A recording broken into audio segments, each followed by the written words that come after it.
Le da la bienvenida y agradece la presencia en esta séptima reunión científica que tiene como nombre Aspectos psicosociales de la mujer embarazada con diabetes y la importancia del lenguaje. La reunión será coordinada por la doctora Olguita Vera, que es médica especializada en endocrinología, miembro titular de la Sociedad Argentina de Diabetes, ex coordinadora del Comité de Aspectos Psicosociales de la Sociedad Argentina de Diabetes y expresidente del capítulo Atlántico. Buenas noches, Olguita, te dejo la palabra. Buenas noches, Gaby, muchas gracias. ¿Te escuchas? No, porque igual no sé si está pensando yo. Hola, ¿se escucha? Sí, perfecto. Bueno, buenas noches a todos. Muchas gracias por estar aquí, a los presentes y a la gente que está conectada en la vía online. Y bueno, le damos la bienvenida acá a nuestro invitado especial, al licenciado Javier Hurtado, que desde España se está conectando con nosotros para, bueno, conversar sobre estos aspectos emocionales de la mujer embarazada. Muchas gracias a las autoridades de la Sociedad Argentina de Diabetes, que también están acá, y a su equipo de trabajo. Bueno, vamos a comenzar entonces a modo de introducción.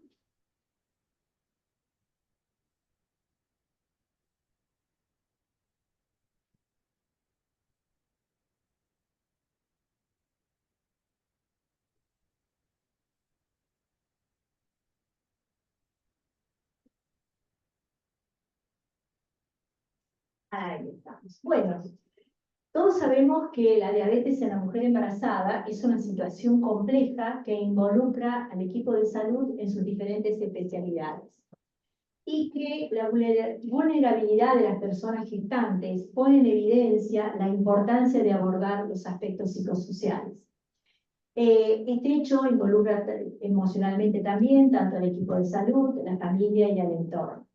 Entonces, la importancia de abordar estos aspectos es saber la manera de comunicarnos con un lenguaje adecuado, es de suma importancia para poder hacerlo. Esto está avalado por la ADA, la Asociación Americana de Diabetes, que ya en el año 22 en sus consensos así lo explicitó, también la Sociedad Europea de Diabetes, y desde el Reino Unido se elaboró un lenguaje, el lenguaje importa, y en su edición 2018 y en el segundo 2023, donde nos dice que el uso de palabras estigmatizantes y discriminatorias durante la entrevista puede provocar control subóptimo de la evolución de la diabetes o falta de compromiso en la atención de la salud. Así que frente a esta evidencia y a esta problemática que tenemos, vamos a invitar a María Elena para que nos comente sobre un caso clínico. Pero antes, María Elena, te voy a pedir permiso un ratito porque no los he presentado. Entonces, nos van a acompañar en primera instancia María Elena Rodríguez. Ella es médica especialista en nutrición, especializada en diabetes y coordinadora del Comité de Embarazo de la Sociedad Argentina de Diabetes. Y nos acompaña el licenciado Javier Hurtado desde España. Él es psicólogo clínico especializado en diabetes, experto universitario en educación terapéutica y miembro de la Sociedad Española de Diabetes. Y la doctora Olga Escobar, especialista en endocrinología, presidente del capítulo NOA de la Sociedad Argentina de Diabetes y coordinadora del Comité de Aspectos Psicosociales. Así que bueno, bienvenidos a todos y María Elena, escuchamos tu presentación. Hola, ¿qué tal? Buenas noches y también extiendo mi agradecimiento a la sociedad por permitirnos presentar estos casos clínicos que por el otro lado generan muchas veces en la consulta para nosotros como médicos situaciones de angustia o situaciones a veces difíciles de resolver. Bueno, les quiero contar primero a Laura. Laura tiene 38 años, es maestra jardinera, obesa, con antecedentes de diabetes gestacional en un embarazo previo en el que nació un niñito de 4,2 kilos por cesárea porque tenía hipertensión gestacional. Nunca más reclasificó ni se hizo ningún tipo de laboratorio. Tuvo el diagnóstico de diabetes mellitus tipo 2 unos días antes de saber que estaba embarazada, 10 días antes. Se internó para control metabólico, dado que los valores que tenía de laboratorio eran conclusiones mayores a 200. Y en la internación encontramos una hemoglobina glicosilada de 10%. No voy a entrar en otros detalles de laboratorio, pero estos me parecieron importantes. Cuando voy a verla a la internación, me encuentro con que la enfermera me dice que está acompañada con su familia y está terriblemente angustiada. Entonces, cuando ingreso y me presento, y antes de que comience yo a interrogar a la paciente, me encuentro con una mamá que la acompañaba junto con su hermana, que me dice, con seguridad absoluta, seguro que es un malformado, ¿no? O seguro que ella va a tener un aborto. La paciente realmente estaba muy angustiada desde su gestualidad. En ese instante, bueno, pensé para mis adentro, bueno, qué momento, ¿cómo explico esto? ¿Cómo le explico a la paciente todo lo que vamos a hacer tratando de disminuir un poquito su angustia? Sigamos. Les cuento un poco de la evolución obstétrica ya a la semana 26. Fíjense el laboratorio, ¿no? O sea, estuvimos trabajando intensamente en esto y estaba con laboratorio de ayunos, una glucemia de 104, una fructosamina de 237 y la hemoglobina glicosilada de 10 había bajado a 6,5.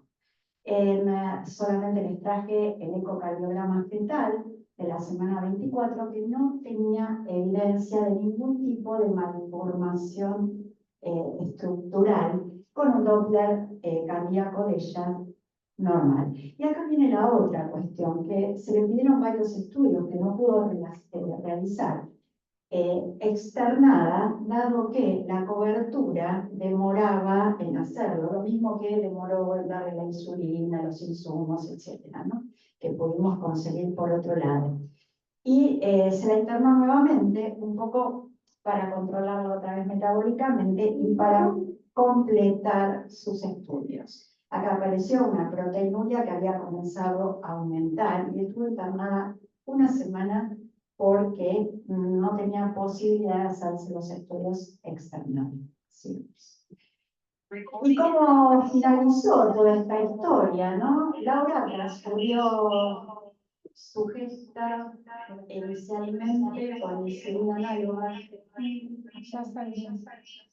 y luego la tuve que pasar en el pH para mejor control metabólico, le colocamos un monitor continuo de glucosa y tuvo un TIR de entre 70 y 140 de 86%.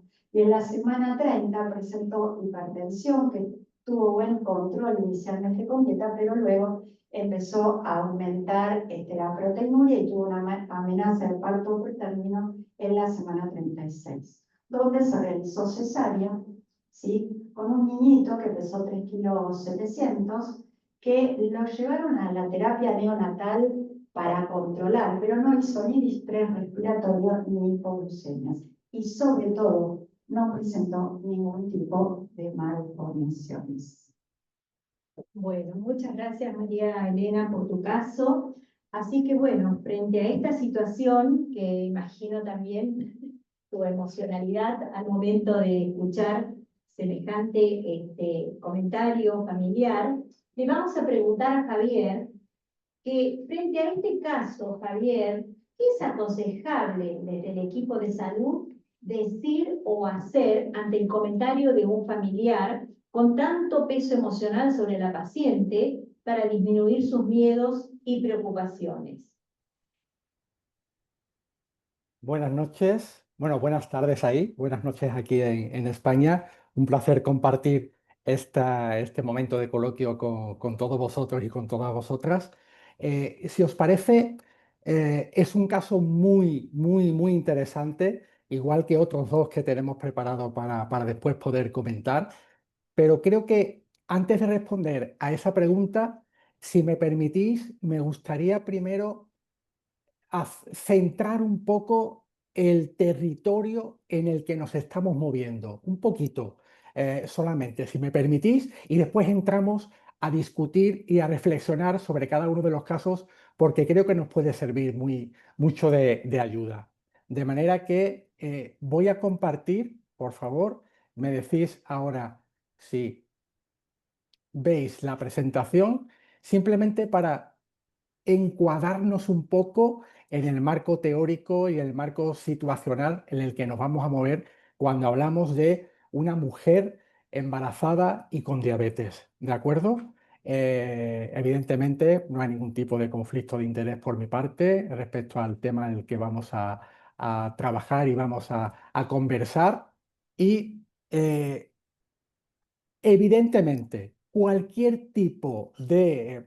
Sé disculparme porque voy a decir cosas que ya sabéis y que controláis y que son conocidas, pero creo que es importante para después llegar al punto de la conversación que nos interesa. Está claro que cualquier patología, cualquier problema que pueda surgir a nivel médico tiene un apartado biológico, otro psicológico y otro social. Y esto en el caso de la mujer con diabetes que queda embarazada o la mujer que queda embarazada y aparece una diabetes gestacional, es especialmente importante tenerlo en cuenta. Al igual que el hecho de que en los últimos años se está haciendo una diferenciación muy clara a la hora de atender, investigar, comunicarse, publicar, etcétera, etcétera, cuando hablamos de diabetes y respecto a diferencia de género. Y dentro de la diferencia de género está claro que el embarazo en la mujer, cuando está en edad fértil, hay diabetes tipo 1, tipo 2 o gestacional, es muy importante tenerlo presente. La doctora yo lo ha comentado, parece que ha visto mi presentación, pero os aseguro que no es así. Hemos coincidido porque es realmente las referencias principales que encontramos a nivel internacional, donde nos dicen que tanto la ADA, la guía NICE en Europa, la SED en España, la EASD, etcétera, etcétera, todas hacen referencia a que cuando se aborda a una mujer con diabetes y embarazo, tenemos que tener en cuenta la comunicación, tenemos que tener en cuenta el acompañamiento emocional y psicológico, y no solamente, no basta con fijarnos o centrarnos en las cuestiones clínicas. Es súper importante el no limitarse a mirar el control glucémico, sino tener una atención más amplia, más integral, donde tengamos en cuenta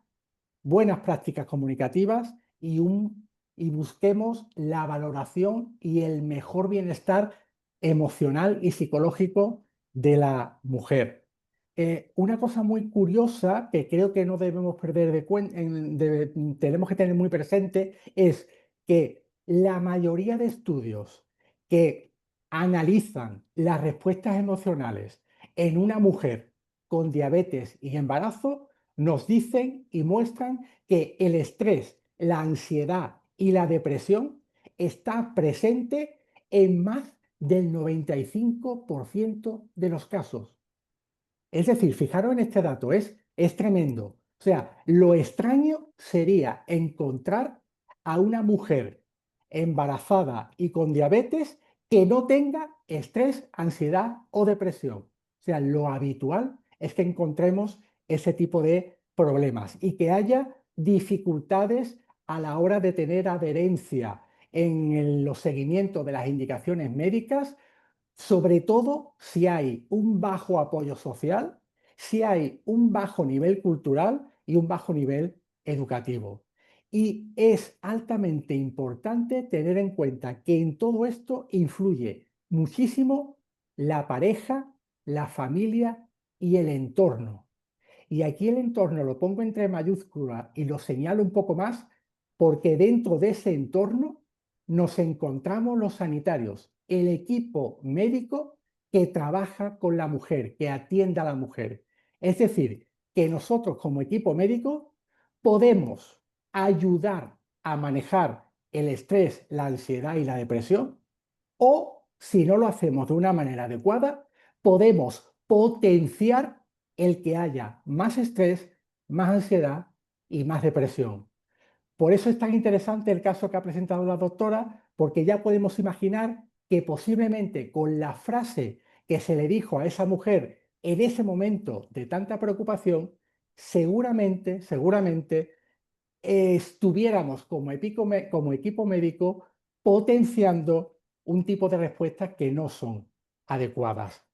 El impacto psicológico en una mujer con diabetes que queda embarazada es tremendo. Hay un choque inicial, hay una sensación de incredulidad, una sensación de amenaza y temor por ella y sobre todo por el futuro bebé, por el feto.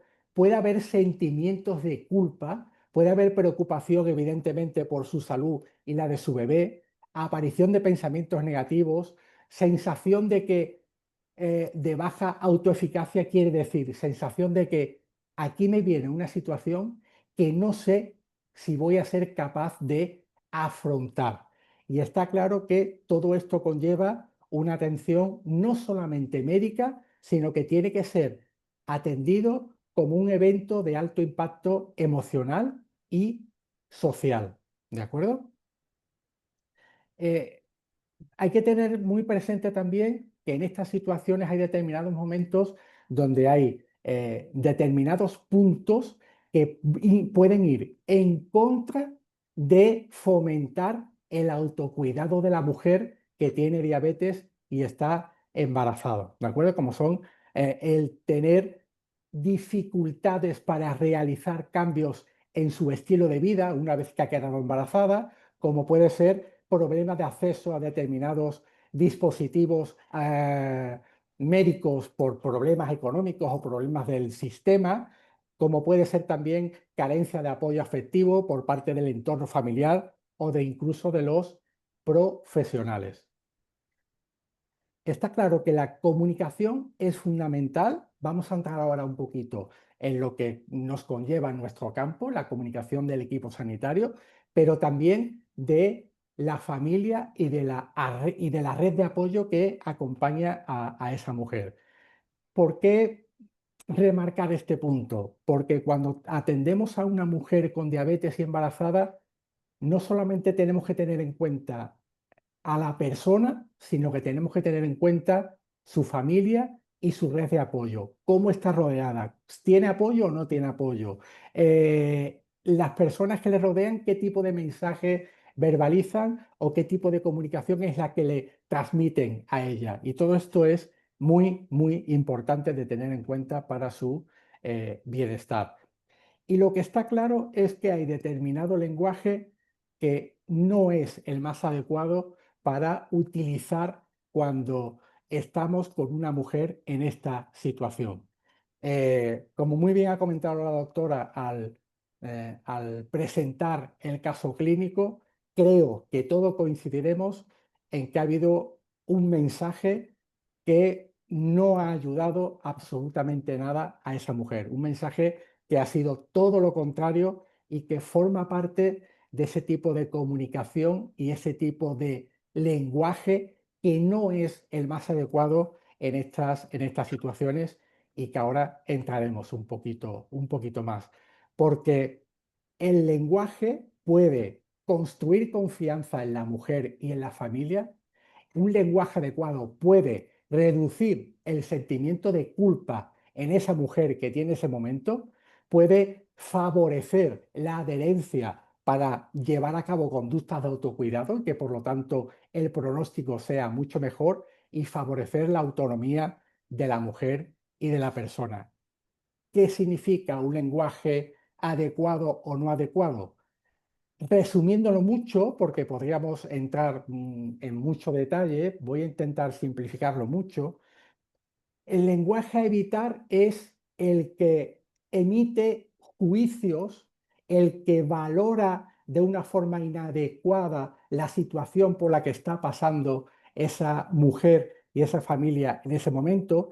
Y algunos ejemplos, como el del caso clínico que nos ha comentado la doctora, podrían ser, pues, comunicarle o darle mensajes del tipo: esto te pasa por no cuidarte, no deberías haberte quedado embarazada, si no te cuidas, tu bebé va a sufrir, estás en alto riesgo, así que prepárate para lo peor que pueda pasar, etcétera, etcétera. Son mensajes que yo creo que todos coincidiremos que en ese momento en el que la mayoría de mujeres con diabetes y embarazo tienen preocupación, tienen estrés, tienen ansiedad, tienen sentimiento de culpa, pues posiblemente no sea lo más adecuado. ¿Y qué tipo de lenguaje puede ser el que mejor nos interese en estos momentos? Pues está claro que es un tipo de lenguaje que considere primero a la persona, considere a la persona y que le muestre que estamos ahí como equipo sanitario para acompañarla y ayudarla en todo lo que pueda necesitar para que el fin sea lo mejor posible. Y algunas frases de ejemplo, fijaros la diferencia entre las frases a evitar y las que se pueden recomendar, pues puede ser, pues mira, estamos trabajando juntas, estamos trabajando juntos para conseguir los objetivos que mejor te vienen en estos momentos. Vamos a ver opciones para facilitar tu día a día. Te voy a acompañar en este camino, no te preocupes que te vamos a ayudar en todo momento. Tu esfuerzo, ten claro que va a ser valioso, entendemos que es un esfuerzo a tener en cuenta y que es importante que lo mantengas, etcétera, etcétera. ¿De acuerdo? Teniendo en cuenta eso, y este es el caso clínico que nos ha comentado la doctora de Laura, está claro que la frase seguro que es un malformado, ¿no? O seguro que va a tener un aborto, como podréis entender, en ese momento es totalmente contraproducente. Está, por resumirlo de alguna forma, está potenciando la ansiedad, el estrés, la preocupación y generando un sentimiento de culpa en la mujer que es totalmente negativo, totalmente negativo. ¿Qué se puede recomendar? Y ahora sí, disculpadme toda esta introducción, ¿qué se podría recomendar en este caso? Bien, pues está claro que un primer paso puede ser el validar, entender, hacerle entender a la mujer que está embarazada e incluso a la madre que entendemos la preocupación, entendemos el miedo que puedan tener, entendemos la ansiedad, entendemos, o sea, hay que valorar lo que están sintiendo, no ir en contra de esas emociones, incluyendo la de la madre, porque la frase de esa madre estará justificada por algún tipo de creencia, por algún tipo de preocupación que no es exacta y que está siendo perjudicial, pero hay que tenerlo en cuenta. Segundo punto, hay que hablar teniendo presente la comunicación y el mensaje de la madre, perdón, de la madre de la mujer embarazada, por concretar, tenemos que hablar tanto con la madre embarazada como con su madre. Me estoy haciendo un lío de madres que espero que se entienda bien. Hay que hablar con la mujer embarazada y con la madre de la mujer embarazada, con las dos partes, porque es la única forma en que podamos cortar y podamos modificar el tipo de mensajes que está enviando la madre de la mujer embarazada. Y tiene que ser con una comunicación abierta y de ofrecimiento de apoyo y explicación de lo que puede y lo que no puede pasar, aclarando todas las dudas y centrando todas las posibilidades de lo que puede ir ocurriendo. La doctora ha explicado que al final el embarazo fue bien, se desarrolló bien. En esos momentos iniciales, sobre todo por parte de la madre, todo se ve muy negro, todo se ve muy oscuro y evidentemente hay que atender esa comunicación, darle la vuelta y explicar realmente lo que dicen los estudios, lo que dicen los trabajos, lo que dice la experiencia, que es mejor en esos casos, qué es lo que mejor nos puede ayudar y sobre todo enfocarlo desde un punto de vista más de entiendo lo que estás experimentando, comprendo lo que estás sintiendo y te voy a ayudar, como equipo sanitario, te voy a ayudar a que todo esto vaya de la mejor forma posible, apoyándote en todos los pasos que vamos a ir diseñando juntos para que haya el menor problema posible. No sé si con esto respondo un poco a la primera pregunta inicial de la doctora. Excelente, Javier. Muchísimas gracias. Muy claro, muy emocionalmente generoso para entender toda esta problemática. Y con esto que nos has contado, también entendemos que teníamos una pregunta para hacerte, que era si era importante aportar los datos estadísticos, pero vos bien Sí, lo acabas de decir, de hacerlo de una manera, digamos, claro, ciencia abierta y bueno, y con sí, un lenguaje que acompañe y que ayude y que estimule, no que deprima ni angustie. eso es. Perdón, aquí se da una circunstancia muy peculiar que nos sirve muy bien de ejemplo, y es, si no recuerdo mal, nuestra mujer embarazada es profesora, es maestra. La madre no sabemos qué nivel sociocultural puede tener. ¿Qué quiero decir con eso? Posiblemente los datos estadísticos a Laura sí le puedan servir. Seguro, posiblemente si le explicamos los datos estadísticos sí le pueda servir y sí le pueda tranquilizar. Pero la madre, sin conocer su nivel sociocultural, vamos a suponer que tiene un nivel sociocultural más bajo, teniendo en cuenta el tipo de frase y de mensaje que ha expresado en el caso clínico, pues posiblemente a la madre de Laura habrá que explicárselo de otra forma y no con una significación estadística. ¿De acuerdo? O sea, cada una va a necesitar un nivel distinto y lo ideal sería que nos adecuáramos al nivel de cada una de ellas para poder ayudar a ambas, especialmente a la madre, para que calme esa preocupación y sobre todo no vuelva a lanzar y que entienda que ese tipo de mensajes son, en esta situación, totalmente contraproducentes con el objetivo final que pueda tener Laura, en este caso, la mujer embarazada. Excelente, Javier. Muchísimas gracias. Así que bueno, vamos a seguir con el segundo caso que tenemos para contarte, que nos trae María Elena de nuevo. Bueno, Lo quito para que lo puedas poner tú. Ahí va, Melena. quiero comentarles que esto fue cuando uno era joven, ¿sí? Con lo cual a veces la forma de encarar las cosas quizás era diferente, pero les cuento la otra historia. Ya hace muchos años tuve una experiencia con una paciente que vamos a llamar María. Antecedentes, su papá era diabético tipo 2, paciente mío, y María había tenido diagnóstico de diabetes tipo 2 durante un embarazo previo y requirió tratamiento dietoterápico e insulinización en aquellos 90.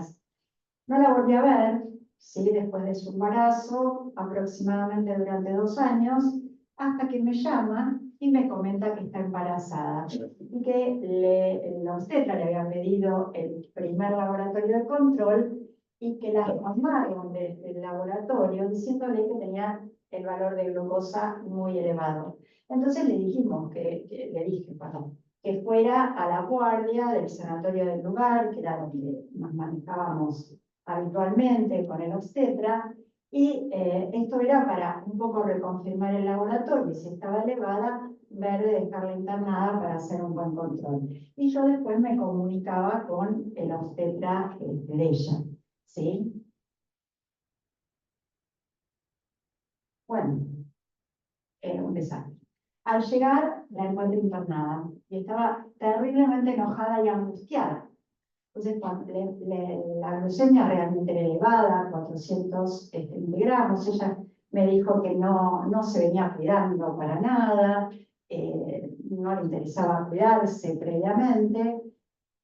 Y me cuenta que la profesional que la recibió en ese momento le dijo que ella vivía en un lugar y se había internado en un sanatorio donde no existía la posibilidad siquiera de realizar un aborto por un tema religioso. También debo reiterar que esto fue en los 90, donde todavía la ley del IVE, la interrupción voluntaria del embarazo, no había sido aprobada, ¿sí? Porque, le dijo la médica, seguro que su chiquito iba a tener una malformación mayor, le habló de anencefalia y que era mucho mejor que ella abortara.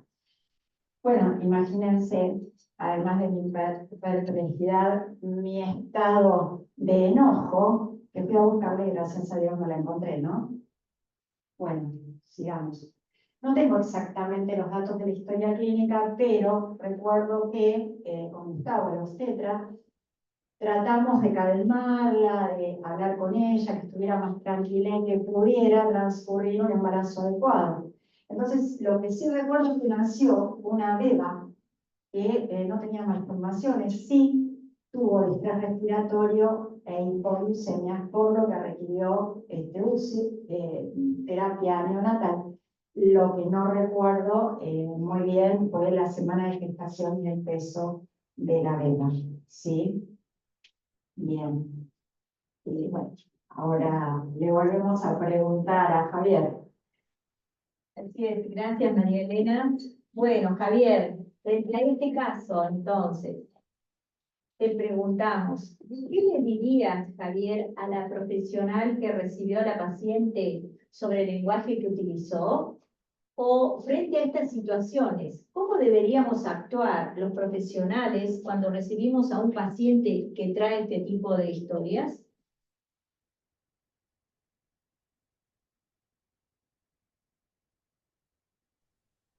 Pues sí, otro caso mm, muy interesante y con cierto parecido al caso de Laura, ¿verdad? Está claro que, como en la mayoría de mujeres, hemos visto los estudios que reflejan esos datos, cerca del 95% de los casos, mujer embarazada y con diabetes ya de por sí tiene angustia, tiene preocupación, tiene ansiedad, tiene sentimiento de culpa. Está claro que la frase de ese profesional en ese momento generó todo lo contrario a lo que en teoría un profesional sanitario debería conseguir en ese instante. Y además, cierto, como comentas muy bien en el caso, cierto enojo, cierto enfado por la situación y el mensaje recibido.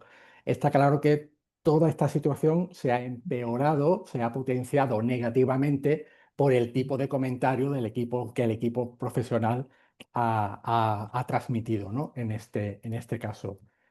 Y no podemos olvidar que el equipo médico, principalmente en este tipo de situaciones, obviando lo del mensaje, porque creo que todos coincidiremos, a que yo diga que el mensaje no es el más adecuado, me parece obvio, ¿no? Entonces, ¿cómo en teoría tiene que afrontar un equipo médico para que su intervención sea lo más neutra o lo más positiva posible, emocionalmente hablando? Primero, como hemos comentado en el caso anterior de Laura, hay que validar las emociones, hay que tener empatía con esa mujer. Antes de lanzar ningún tipo de mensajes, tenemos que comprobar emocionalmente cómo se encuentra esa mujer, qué piensa esa mujer, qué reflexiones ha llevado a cabo, ha tenido en su cabeza, en su mente, desde que sabe que tiene diabetes y está embarazada, o está embarazada y tiene diabetes.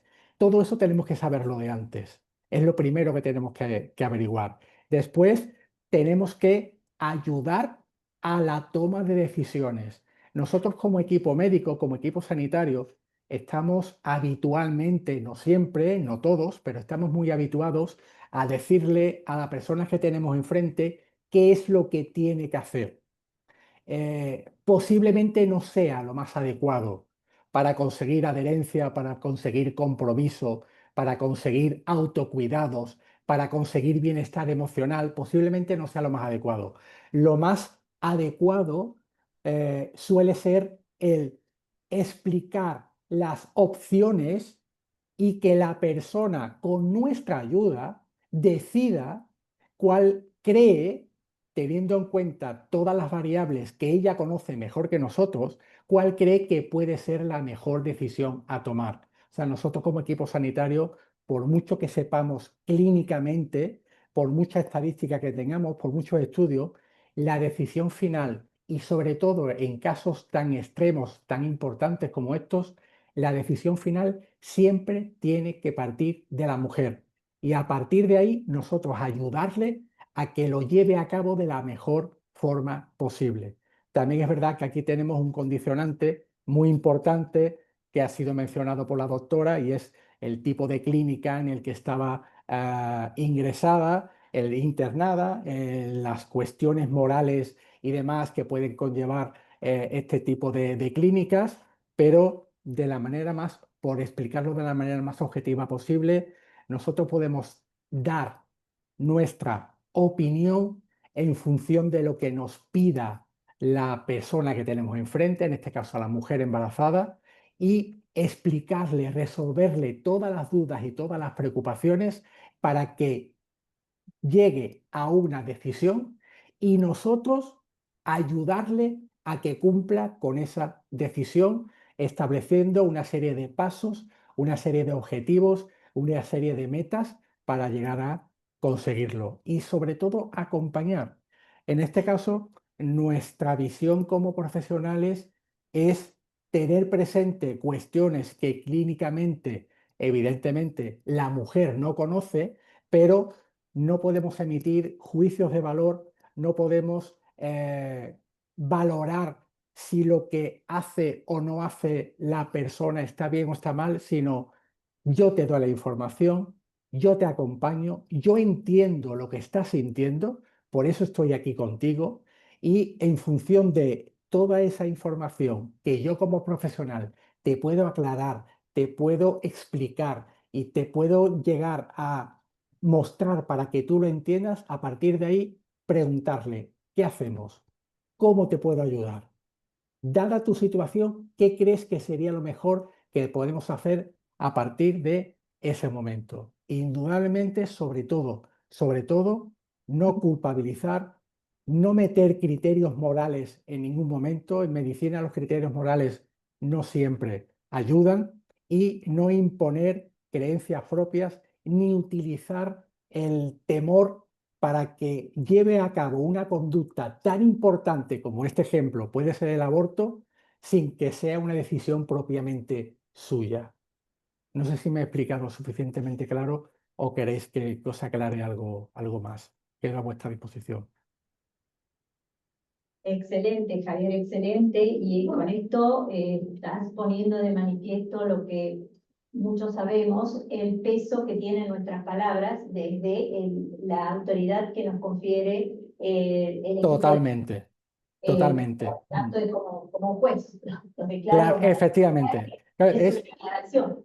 claro, fijaros que es una persona que está angustiada, que está preocupada, que puede tener sentimiento de culpa con mucha frecuencia en ese momento, en ese instante, y que nosotros, que somos personas de referencia, le decimos o le comunicamos, pues yo creo que lo que tenías que hacer es abortar.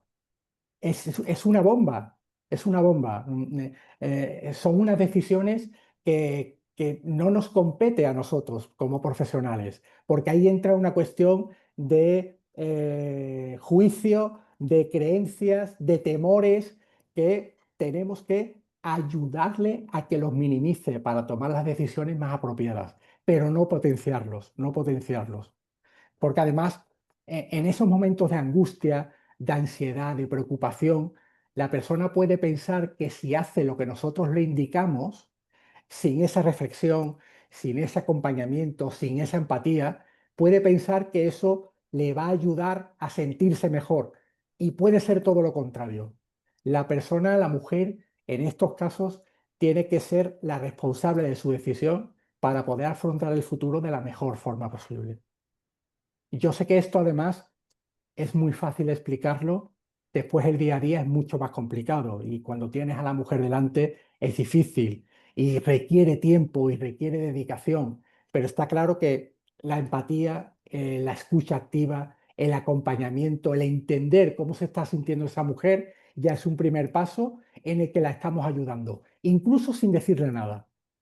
Incluso sin decirle nada, escuchándola, mostrándole que entendemos cómo se siente y dejándole claro que estamos ahí para ayudarla y para mostrarle distintas opciones y que ella decida. Ese es el camino. Genial, genial, Javier. Muchísimas gracias.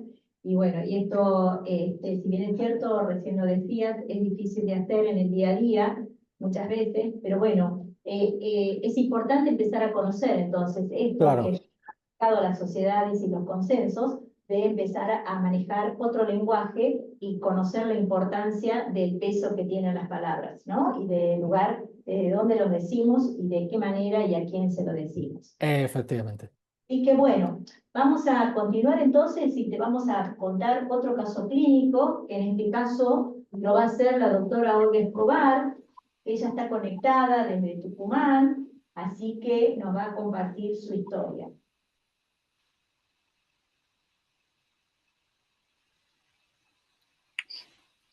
Bueno, buenas tardes. Hola Javier, hola a todos. Vamos a traer esta historia de Claudia. Por aquel tiempo, Claudia tenía 20 años. Su diagnóstico de diabetes 1 lo tenía desde los 12 años. Consultó derivada por una médica obstetra y fue asistida en guardia con gesta de 16 semanas, gesta 1 a vocero. Angustiada, con vergüenza por estar embarazada, no lo esperaba, refiere mal control metabólico previo y dice que la obstetra, al saber de su embarazo, le dijo: ¿cómo es posible que estés embarazada con diagnóstico de diabetes y sin prepararte? Lo más probable es que si nace tenga una malformación. Se le solicitó laboratorio con indicaciones de múltiples dosis de insulina y por razones socioeconómicas se deriva a maternidad de alto riesgo. Claudia retorna luego de 3 meses refiriendo que en el tiempo de su internación, en que fue vista por diferentes profesionales médicos y enfermeros, recibía comentarios que define como cada día más desalentadores. Fue tanto que pidió el alta voluntaria, porque si su bebé se moriría de todos modos, no valía la pena continuar internada. La historia de Claudia es que a los pocos días tuvo que regresar a internación por amenaza de parto prematuro y recibida por otro profesional, escuchó nuevamente: te dijimos, sería muy complicado, no debías quedarte embarazada. Ella guardaba su dolor sin contestar, solo lloraba y se preguntaba por qué era todo tan duro. Estaba cansada. Finalmente, con todos los avatares que pasaba, dio luz a su bebé, que nació pretérmino, permaneció en incubadora y actualmente es la alegría de los abuelos, los padres de Claudia. En el camino, Claudia comenta que encontró una buena razón para cuidarse y se pregunta con mucho dolor por qué tuvo que pasar tantas agresiones verbales y al final, para ella, pese al nacimiento prematuro de su hijito, él ahora está entre sus brazos. Cabe comentar que Claudia es la menor de 5 hermanos, tiene un hermano que la antecede con retardo madurativo, que ocupó gran parte del cuidado de su madre, tiene dificultades económicas serias y el papá del bebé era su novio desde hace un año. Él la acompañó todo el tiempo y compartió con ella lo que ella llama la angustia del embarazo. Bueno, ante este caso, conmovedor, por cierto, la pregunta es, ¿no? O sea, si vos tuvieras ocasión de mirarla, de estar con Claudia, ¿qué tendrías en cuenta como urgente para que ella pueda continuar con su propio cuidado? ¿Qué es lo urgente para sostener a Claudia desde nuestro lugar de equipo de salud que puede estar acompañando en algún momento? Pues muy buen caso, doctora Olga, muy buen caso. Eh, Pues quizás has comentado una cosita al final que creo que es súper importante. Si no recuerdo mal, es algo así como que esta mujer encontró en ese proceso tan difícil encontró un momento, o sea, o encontró una razón por la que seguir luchando. Me ha parecido leer y escucharte en el caso. Pues yo potenciaría eso. Yo iría directamente a eso para que ella me explicara, para que ella me contara y a partir de ahí usarlo como refuerzo para que siga con los autocuidados y para que siga mirando el futuro con mucho más optimismo, ¿no? Está claro que quizás como primera, si yo me encuentro a Claudia conociendo el caso, mi primera pregunta sería, ¿cómo te sientes? ¿Cómo estás? Y después, oye, ¿cuál fue ese punto que te hizo decir, esto tengo que seguir yo adelante, esto lo tengo que conseguir? A partir de aquí, me voy a apoyar en esto. Lo que me sirve de motivación es este punto. Bueno, si conocemos el punto de motivación de un paciente, en este caso de una mujer embarazada, para cuidarse, para llevar a cabo conductas de cuidado, ahí tenemos ya muchísimo ganado, porque a veces es una labor difícil que nosotros como sanitarios, con nuestros pacientes en general, si hablamos en diabetes, encontremos ese punto de motivación para que en el día a día, que es tan cansado cuando se maneja la diabetes, encontremos ese punto para que sirva de motivación y que sirva de impulso, ¿no? Yo quizás como primero haría eso y aprovecharía para, si me permitís, mostraros algunas reflexiones en función de este caso, ¿de acuerdo? Permitidme un segundito, algunas reflexiones. Eh, Evidentemente que con el tipo de mensaje que ha recibido Claudia, lo que más se ha potenciado es el sentimiento de culpa, porque se le ha dicho, ¿por qué te has quedado embarazada? Eh, el cómo se te ocurre quedarte embarazada. Además, con ciertos criterios morales, ¿no? Porque eres muy joven. Y además, si sigues adelante con el embarazo y con el feto, si nace, tendrá malformaciones. Es decir, utilizando una técnica de, como decimos en España, pero creo que se entiende, de meter miedo. Yo te voy a meter miedo y mi pregunta aquí, más que a Claudia, sé lo que podría estar sintiendo, todos podemos imaginar lo que podría sentir cuando recibió esos mensajes. Mi pregunta iría para el equipo profesional. ¿Qué se pensaba conseguir transmitiendo esos mensajes? Porque realmente conseguir, y en el sentido positivo, no se va a conseguir absolutamente nada. O sea, lo único que se puede conseguir es aumentar la preocupación, aumentar el sentimiento de culpa, aumentar la angustia, etcétera, etcétera. Sobre todo el sentimiento de culpa, porque se le está diciendo, ¿cómo se te ocurre quedarte embarazada siendo tan joven y teniendo diabetes y sin haberte preparado? O sea, se le está metiendo una losa, un peso incalculable a una chica de 20 años con diabetes embarazada y que no sabe por dónde tiene que salir ahora, por dónde tiene que caminar. Por lo tanto, ¿qué reflexiones me lleva esto a mí? Culpar al paciente de las cosas que le ocurren nunca es una buena estrategia. Nunca.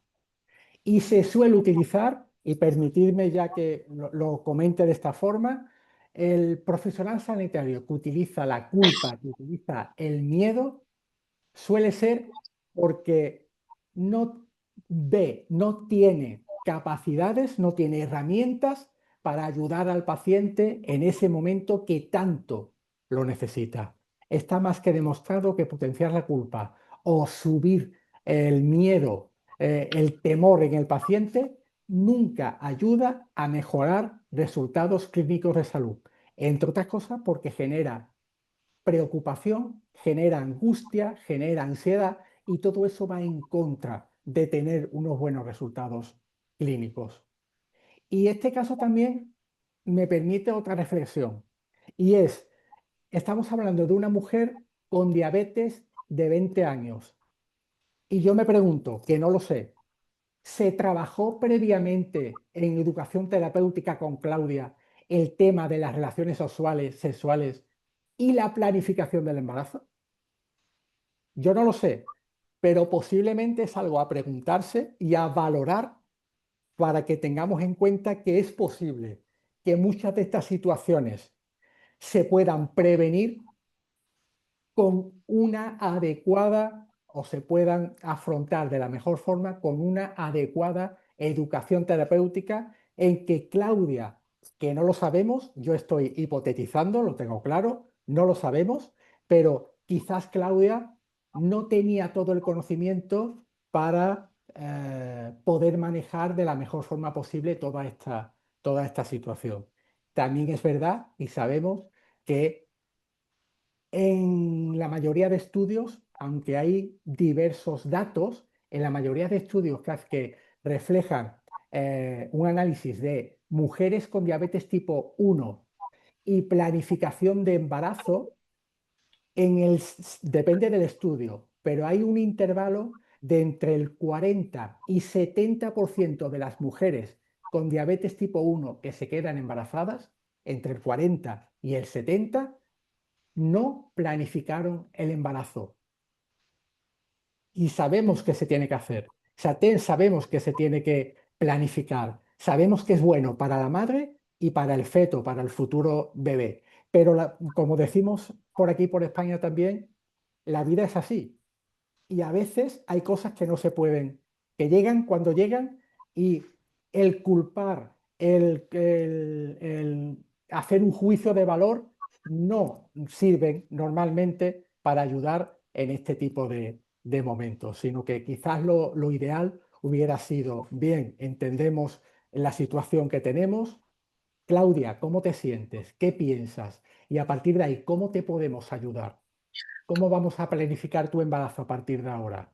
Y está claro que la ansiedad, la preocupación bajaría y el sentirse, el sentimiento de culpa también sería muchísimo, muchísimo menor en estos casos. Buenísimo, muchas gracias, Javier.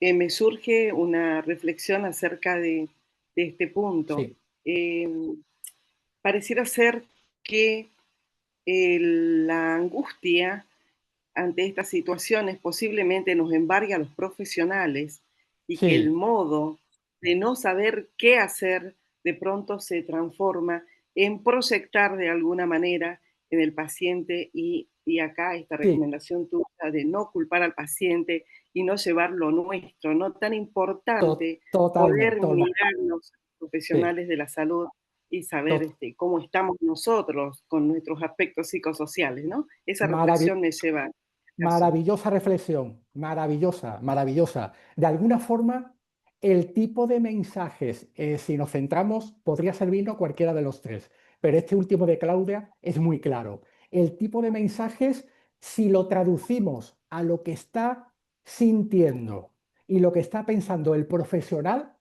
sería algo así parecido a, pero Claudia, ¿por qué me haces esto? Algo así.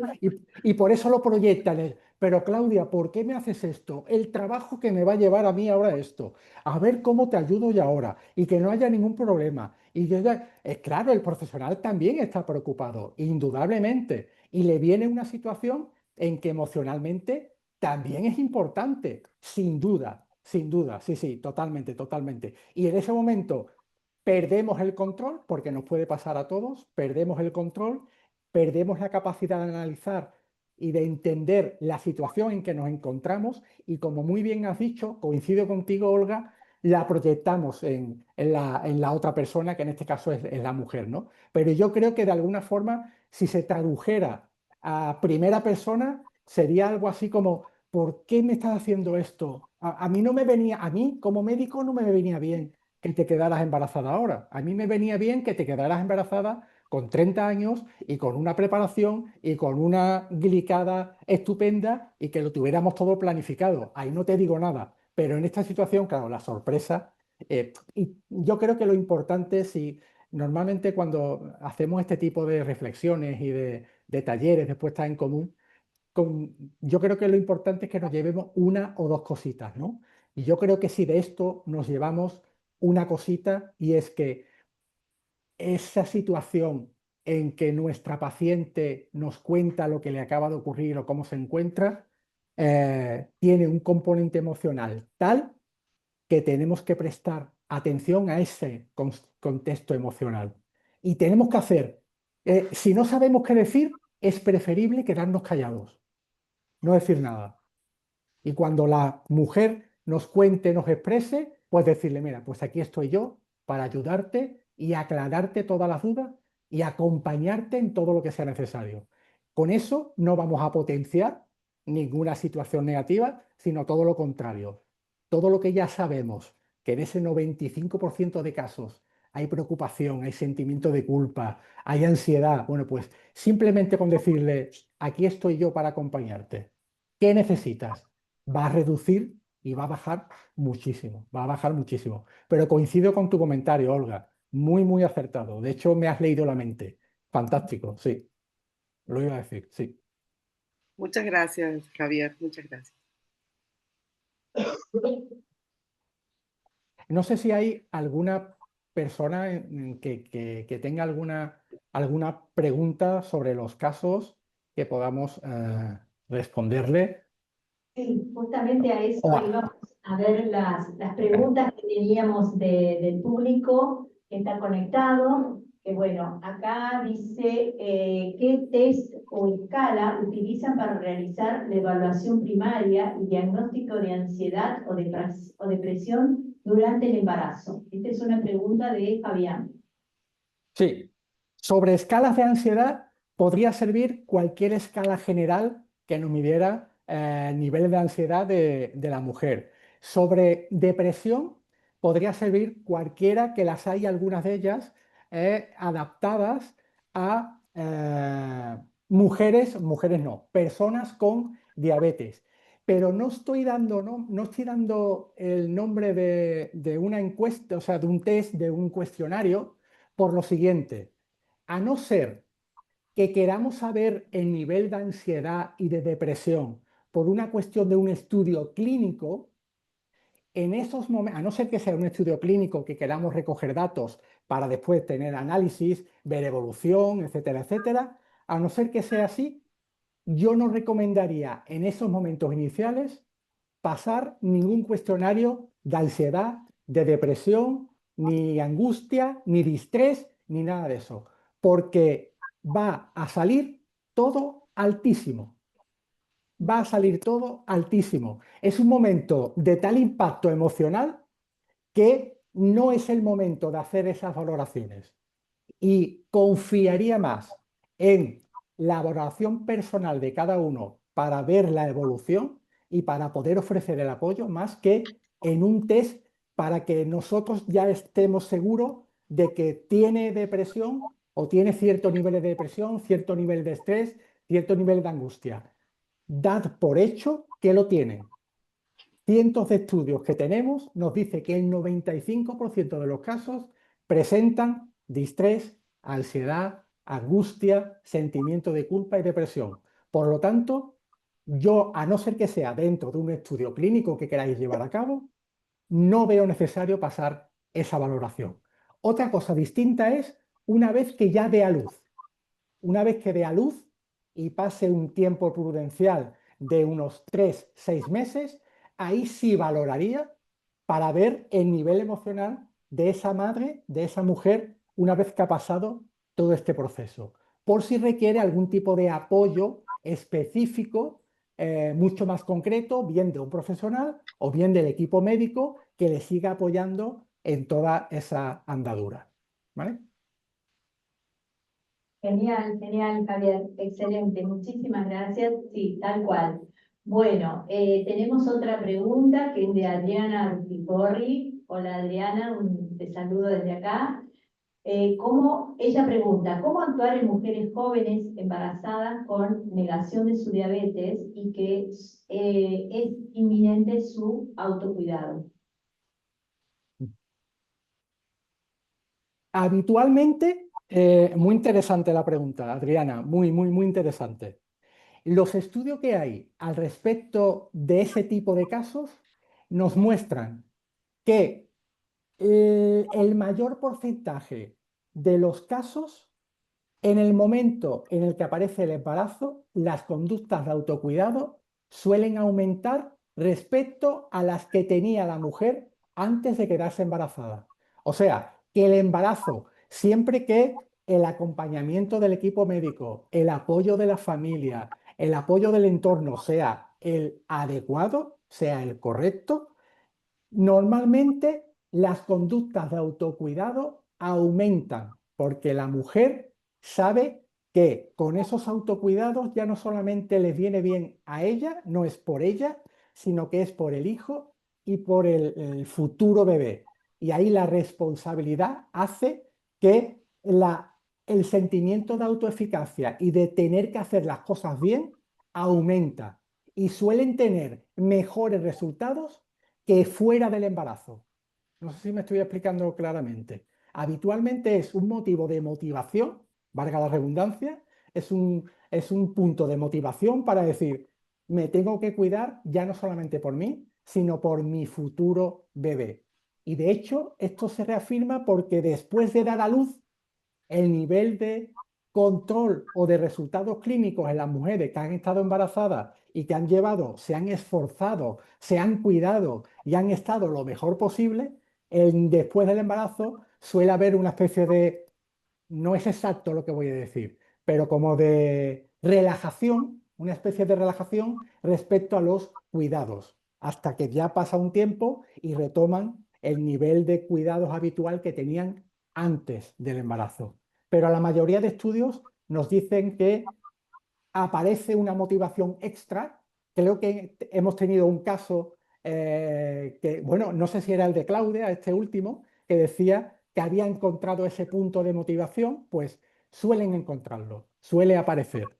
Y es extraño que haya un abandono cuando hay un embarazo. Si eso es así, hay otro tipo de problema que, o de, como muy bien has comentado, Adriana, es posible que haya otro tipo de asumir la diabetes que ya venía de antes y que tendríamos que haber trabajado un poquito antes.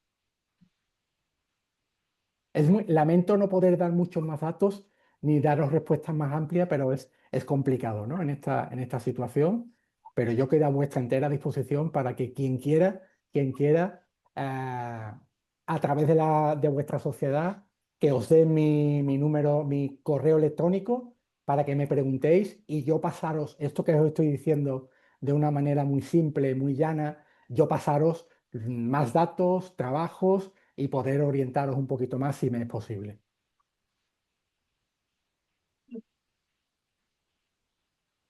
Acá la doctora Rovira quiere hacer una pregunta a Javier. Estupendo.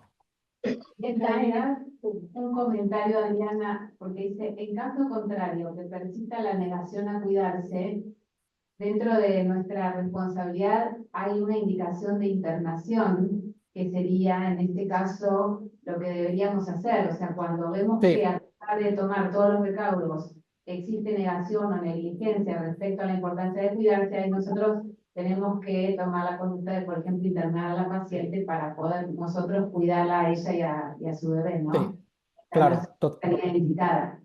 totalmente, totalmente. Sería una situación, totalmente de acuerdo, doctora, una situación equiparable a cuando sabemos que puede haber peligro de autólisis, amenaza de suicidio, efectivamente, sí, totalmente de acuerdo, totalmente de acuerdo.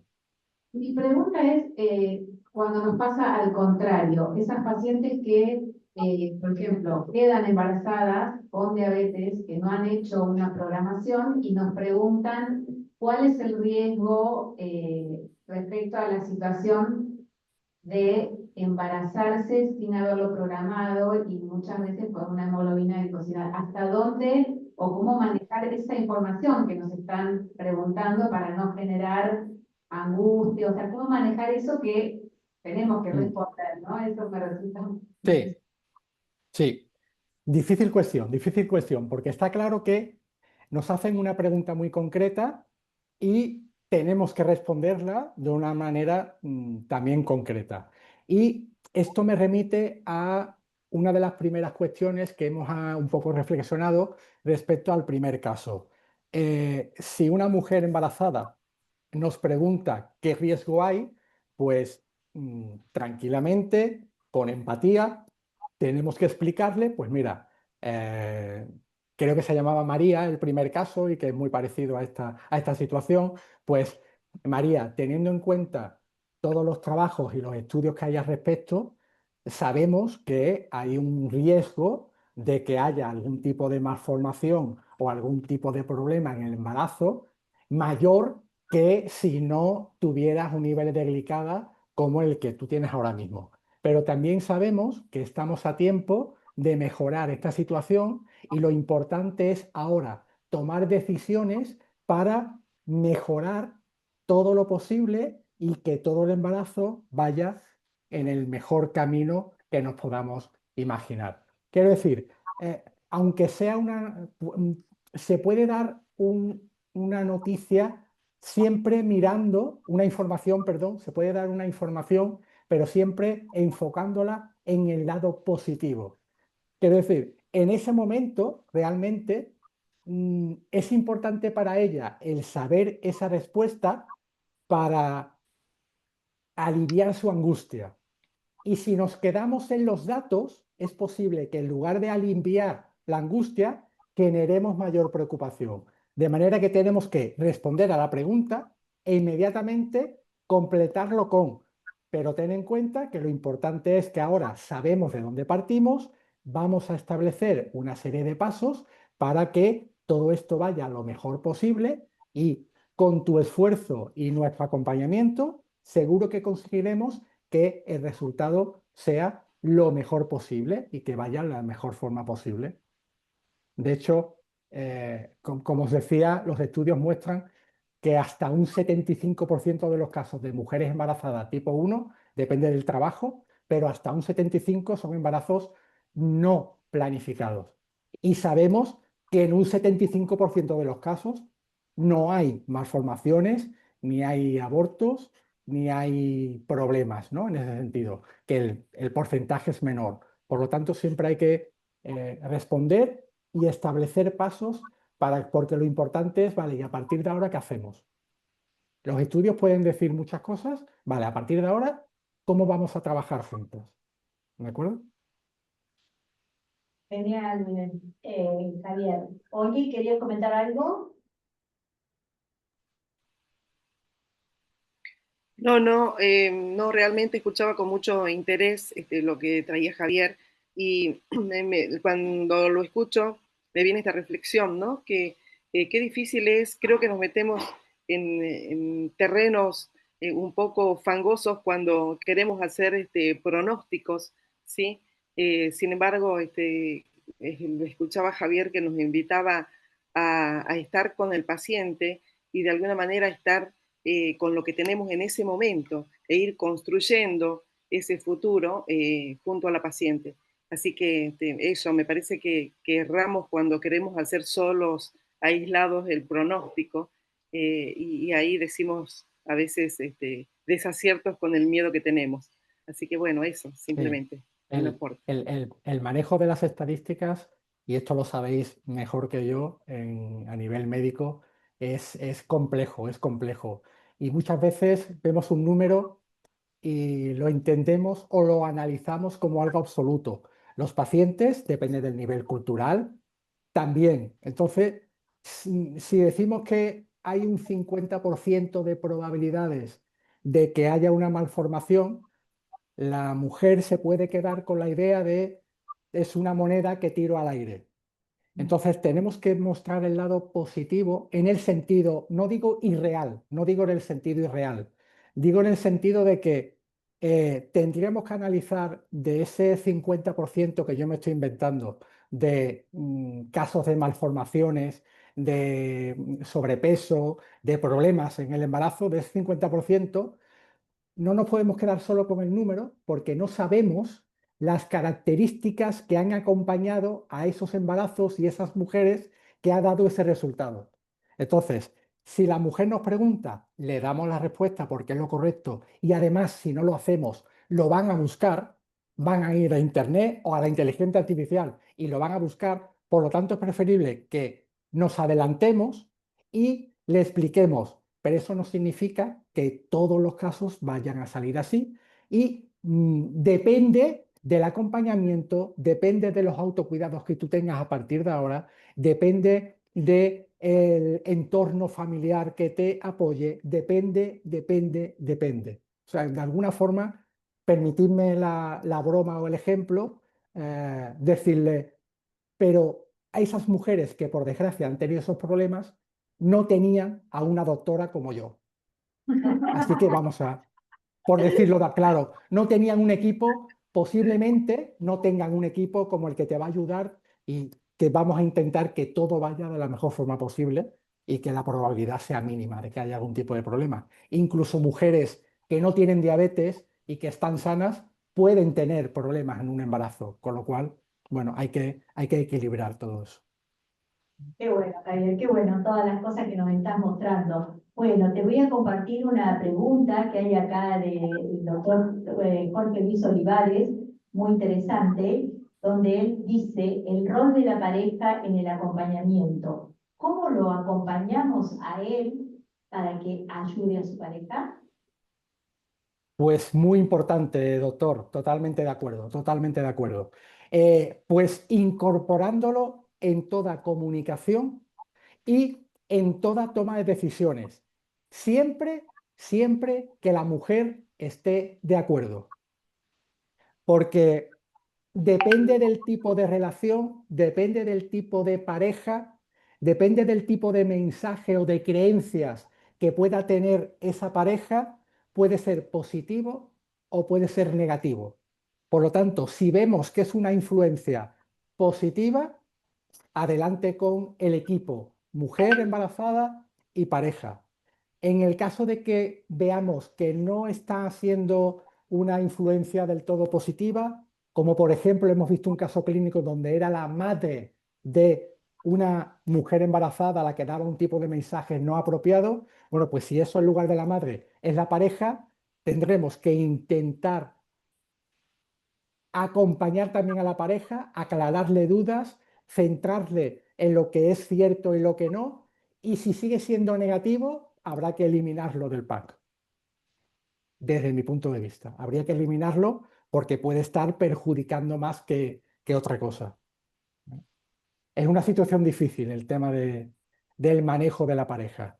Si ya es difícil manejar a una persona, que es la mujer embarazada, si está la pareja, depende de la pareja, se puede ayudar, pero en algunos casos lo puede complicar mucho, o la familia, o incluso el entorno. Sí, Excelente es ayuda, Javier, complicado. excelente ayuda. El doctor es de La Pampa, así que también, bueno, desde allá se comunica. ¿Alguna pregunta de acá del público? Bueno, voy a leer otra, Javier, que es de Ujú.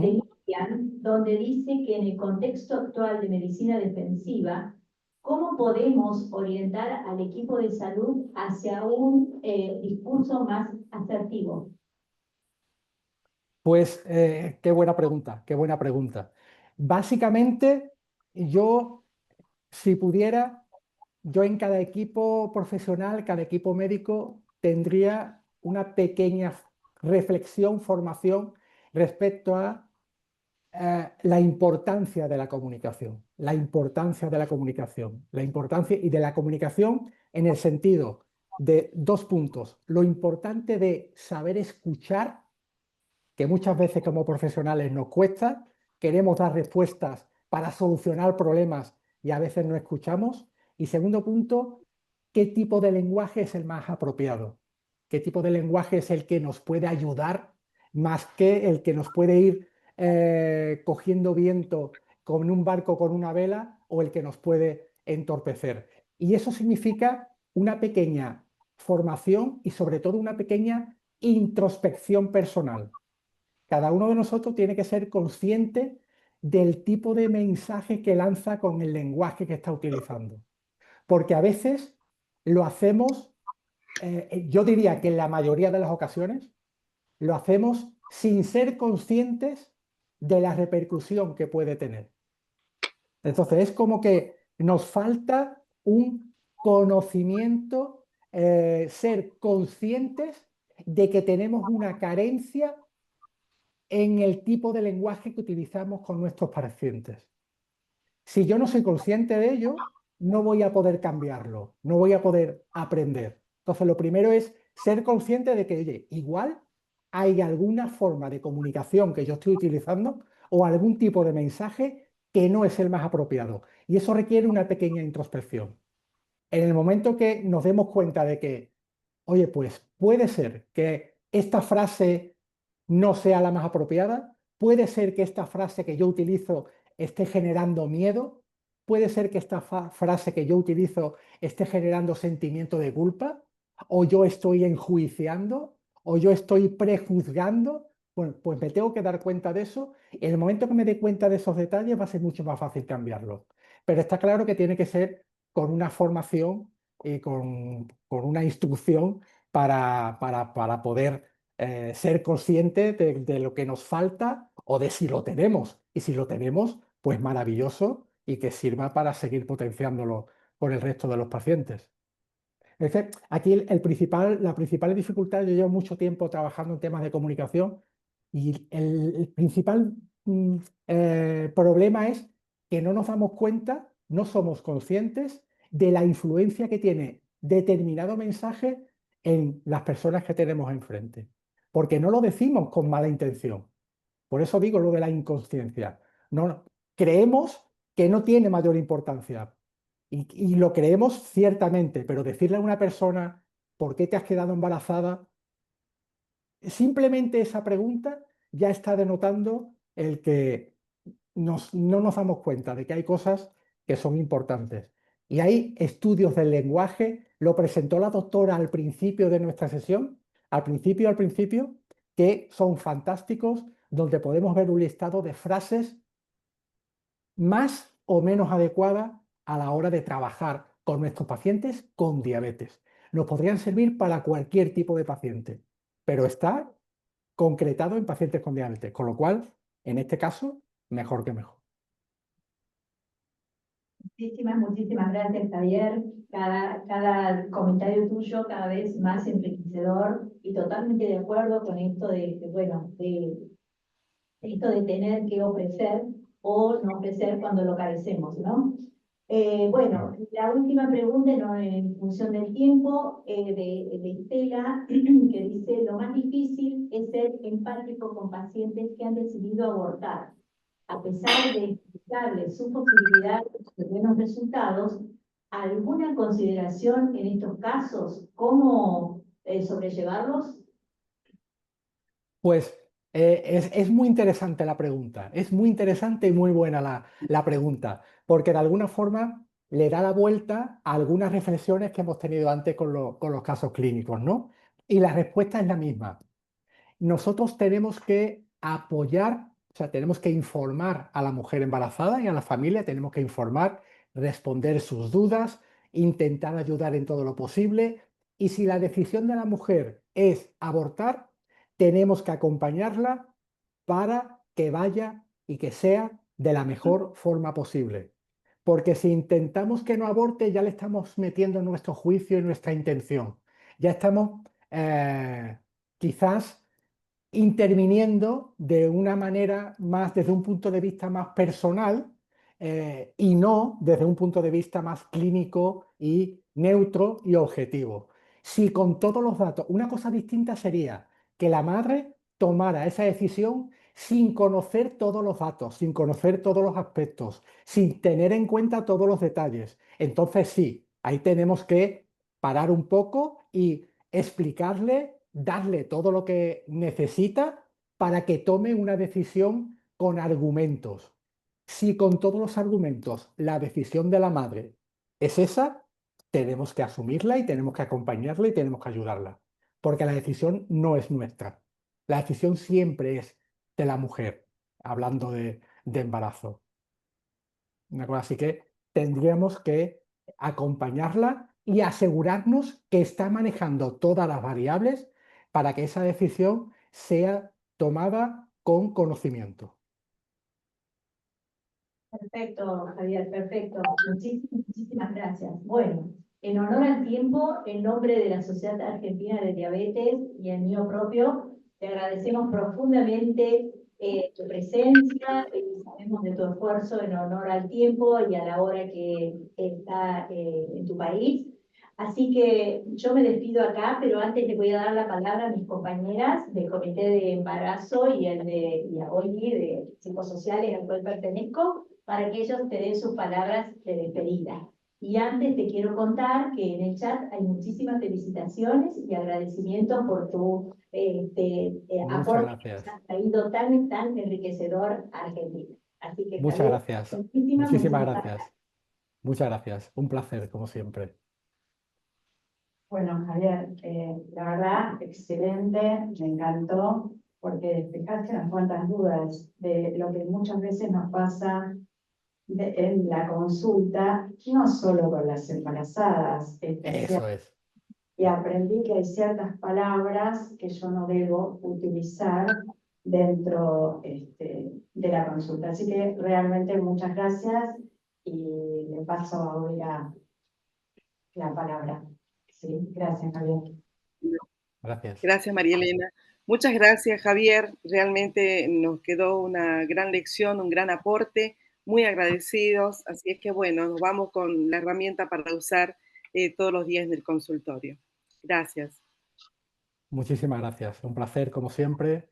Aquí es cerca de la 1 de la mañana, pero cada vez que queráis y yo pueda, sin ningún tipo de problema.